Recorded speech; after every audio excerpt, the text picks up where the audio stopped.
Hello there.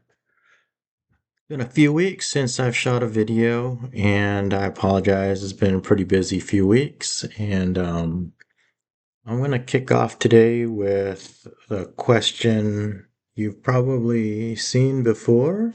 It's is the glass half empty or is it half full? I've got water in this glass. So the fluid in this glass, is it half empty or is it half full? And it's a question that's been used to ask if the person looking at the glass is either a pessimist or an optimist, because they would say that the optimist says it's half full and the pessimist says it's half empty.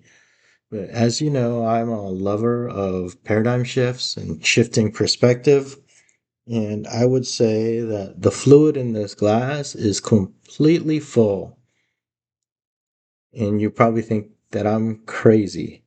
But when I say fluid, you have to remember that it's not just liquid that's fluid, but air is a fluid as well.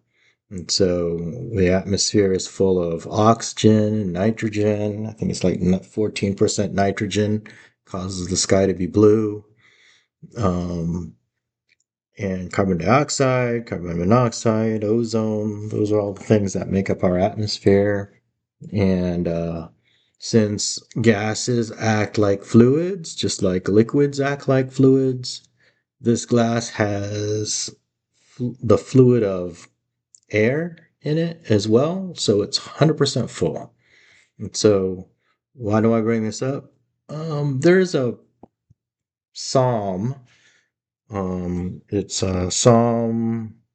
Oh, sorry, proverb. It's a proverb, not a psalm. My mistake. There's a Proverbs 3, 5 through 6, famous verse. Verses are 5 and 6. It says, "Trust in the Lord with all your heart. Lean not in your own understanding. In all your ways acknowledge him, and he will direct your paths." And so it makes you have to question, direct your paths. If God's directing my path, then why do I wander left and right? And sometimes I go astray, and sometimes it seems like my path is meandering. I thought God was supposed to direct it, but the paradigm shift with this is that you have to think that it's not a 2D path, it's a 3D path. And in some translations, like in the Complete Jewish Bible, it actually says that he makes our paths level. He levels our paths. And in another version, it says that he makes your path smooth. He smoothens it out, right? Kind of like if you were to take this cup of fluid and fill it to the rim, fulfilling it or filling it to its fullest, to the brim, now it's spilling everywhere. Um, it's leveled off. Spilt on my phone. But yeah, it's that kind of idea that God, it's not about him directing our path so that it's to the left or to the right, but he's talking about a different paradigm of three dimensions, which is straightening it by making it level, making it flat, so that you don't get tripped up on your journey. That it's and it also says paths, not path, which means multiple, which means there's an idea of free will as you journey. That you can go left, you can go right, but through it all, God is leveling the path that you walk on. Kind of related to like Tolkien, J.R. Tolkien. I wonder if he was thinking about this as he wrote, um, what was it, Lord of the Rings and The Hobbit. And there's a quote that says, "Not all who wander are lost," right?